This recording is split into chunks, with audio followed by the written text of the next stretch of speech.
एक बात कही गई प्यारे बंधु, समझेंगे तो शब्दों में फिर आगे बढ़ेंगे। कहना है भैया कि माँ बाप से बढ़ कर जग वो कोई पूजा नहीं खजाना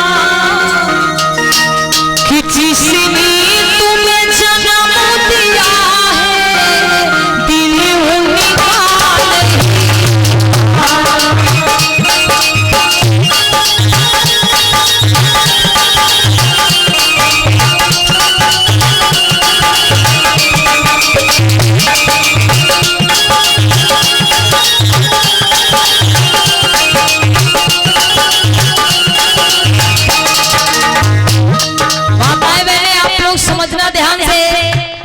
कहते हैं, एक कहावत है कि अगर हम अपने माता पिता का सम्मान करते हैं, उनकी सेवा करते हैं, उनकी सुख सुविधाओं का ख्याल करते हैं, तो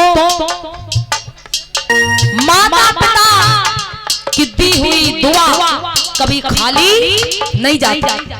खुशी मन से अगर आपके माता पिता ने आपको दुआ दे दी तो वो कभी खाली नहीं जाती।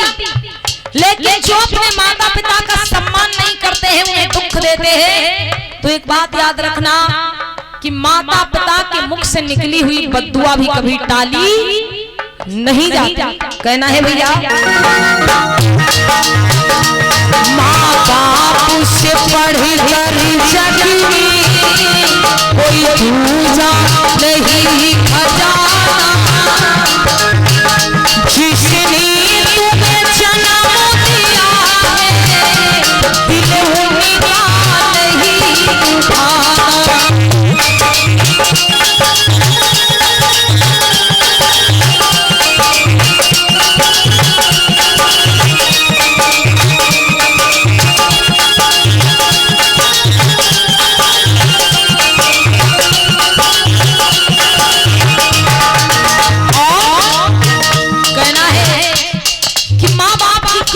होती है ये आप उन बच्चों से पूछ सकते हैं बचपन में ही जिनकी माएं उन्हें छोड़ के चली जाती है, जिन्हें माँ का प्यार नहीं मिलता है, जिन बच्चों को पिता का साया बचपन में ही जिन बच्चों के सर से उठ जाता है, उन बच्चों से पूछिए माता पिता की कीमत क्या होती है। इसलिए कहना है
बोली तथागत बुद्ध की, बोले बाबा साहब की, बोले अपने अपने माता और पिता की।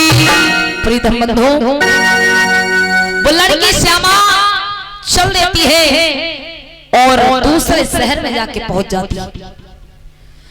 अपने घर से अपने साथ में धन संपत्ति भी लेकर के गई थी, जिसे बेच बेच करके खाते रहते हैं। उस लड़की को घर से निकले हुए लगभग 2 वर्ष बीत गए, लेकिन माता पिता की याद नहीं आई कि कि जिस माता पिता का मैं ही सहारा थी, वो मेरे माता पिता मेरे बिना कैसे रहते हैं। समय बीता, वो लड़की जो धन संपत्ति लेके गई थी वो खत्म हो चुकी है। अब वो एक जंगल के किनारे आके एक झोपड़ी बना के रहने लगे। सुधाकर जंगल में लकड़ियां काटता है और शाम को जाके बाजार में बेचता है। ऐसे उनकी रोजी रोटी चलने लगी। 2 वर्ष बीत गए। श्यामा गर्भ धारण करती है और श्यामा जब गर्भ धारण करती है तो माताएं बहनें, आपको पहले भी बताया जा चुका है कि उस समय का एक ऐसा रिवाज था, उस समय की ऐसी परंपरा थी कि कोई भी स्त्री जब पहला गर्भ धारण करती थी तो अपने बच्चे को, पहले बच्चे को जन्म देने के लिए वो अपने मायके जाया करती थी। इसलिए जब श्यामा को बच्चे का जन्म देने का समय निकट आया है तो श्यामा भी सोचती है कि मुझे भी अपने मायके जाना चाहिए, हमको भी अपने माता पिता के पास जाना चाहिए। इतने दिन मुझे उसे याद नहीं आती। 2 वर्ष बाद उसे याद आई होगी, कब? जब वो खुद माँ बनने वाली है, तब उसे अपने माता पिता की याद आती। और वो श्यामा कहाँ पहुंचती है? सुधाकर के पास। सुधाकर से कहती है, सुधाकर हमको अपने मायके जाना है, अपने माता पिता के पास जाना है, अपने बच्चे को जन्म देने के लिए। सुधाकर ने जब ये बात सुनी तो सुधाकर हंसते हुए बोला, कहने लगा, मायका? भाई कैसा मायका तुम्हारा? मायका काहेगा? भाई अपनी शादी के दिन, बारात के दिन तुम अपना घर छोड़ के भाग आई, तब तुम्हें अपने माता पिता के ख्याल, माता पिता का ध्यान नहीं रहा, और अब तुम अपने मायके जाओगी इतने दिनों बाद। श्यामा कहने लगी, मैं जाऊंगी, जरूर जाऊंगी। सुधाकर कहने लगा, अब हम वहां पर नहीं जा सकते। अगर हम वहां गए, तुम्हारे माता पिता तुमको भले ही माफ कर दे, लेकिन हमें वो माफ नहीं करेंगे, हमें जान से मार देंगे। इसलिए श्यामा मान जाओ, ये मायके जाने की जिद छोड़ दो। लेकिन श्यामा जो बड़ी जिद्दी लड़की थी बचपन से, कहने लगी, नहीं भाई हम जाएंगे, हम मायके जाएंगे और जरूर जाएंगे। सुधाकर बहुत रोकता है और एक प्रमोद कुमार जी बहरनपुर से 50 राष्ट्रीय मुद्रा सादर धर्मदान प्रदान कर रहे, 7 बार जय मंगल हो। सुधाकर बड़ा प्रयास करता है रोकने का, लेकिन वो लड़की नहीं रुकती है। वो कहने लगी, हम अपने मायके जाएंगे, जरूर जाएंगे, और अगर तुम नहीं चलोगे तो हम अकेले ही चले जाएंगे। श्यामा चल देती, अकेले कदम बढ़ा देती आगे। अब सुधाकर सोचता है अकेले जाना इसका ऐसे ठीक नहीं है, तो बेचारा सुधाकर भी साथ में चल देता। चलते चलते बीच जंगल में पहुंचते हैं। जंगल बहुत ही विशाल जंगल था।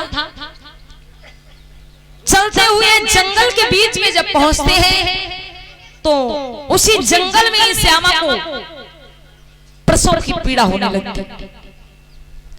जंगल में ही श्यामा एक पुत्र को जन्म देती। अब जब पुत्र का जन्म रास्ते में हो गया तो अब मायके जाने का काम नहीं। श्यामा वापस आ गई अपनी झोपड़ी में और अपने बच्चे का पालन पोषण करने लगी। बच्चे का पालन पोषण करने लगी, फिर भूल गई अपने माता पिता को, फिर याद नहीं आई माता पिता की। धीरे धीरे समय बीतने लगा।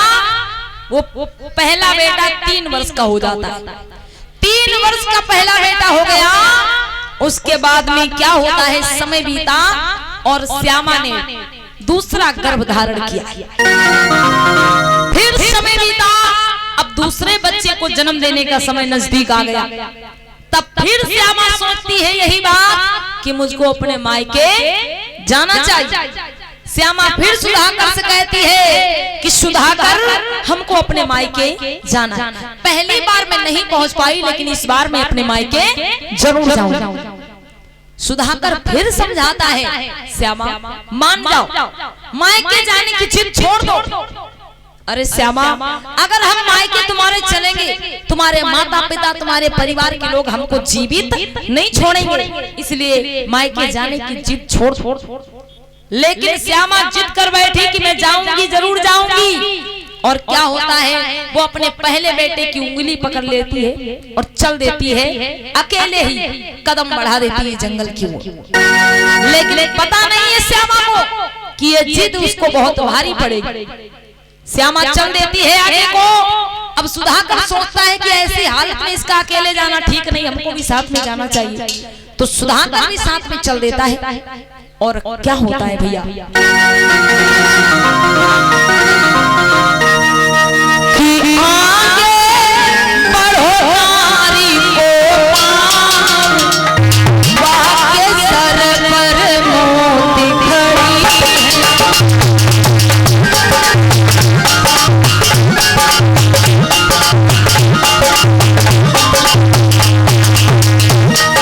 श्यामा को नहीं पता है कि आगे क्या होने वाला है। उसे तो बस एक ही चित लगी, हमें अपने मायके जाना है, मायके जाना है, मायके जाना है। लेकिन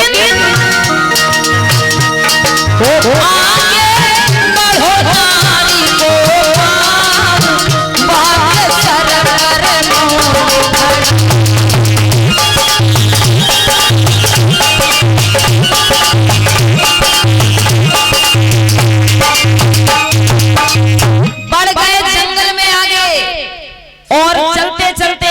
बीच जंगल में फिर पहुंच जाते हैं सुधाकर, श्यामा और उनका जो 3 वर्ष का बेटा था। माताएं बहनें ध्यान देना, बीच जंगल में जब श्यामा पहुंचती है तो क्या हुआ है, जैसे आज का मौसम देख रहे हैं, जैसे भयानक आंधी आई थी अभी, ऐसे ही क्या होता है कि बहुत तेज भयानक की आंधी आ जाती है। और वो है कहां, जंगल में। अब उन्हें किसी तरफ रास्ता नहीं दिखाई दे रहा है कि वो किधर को जाएं। बड़ा भयानक जंगल है, दूर तक फैला हुआ है। उस तूफान में, आंधी में फंस जाते हैं। बहुत भयानक आंधी आती है, वृक्ष टूट टूट कर, उखड़ उखड़ कर गिरने लगते हैं। श्यामा और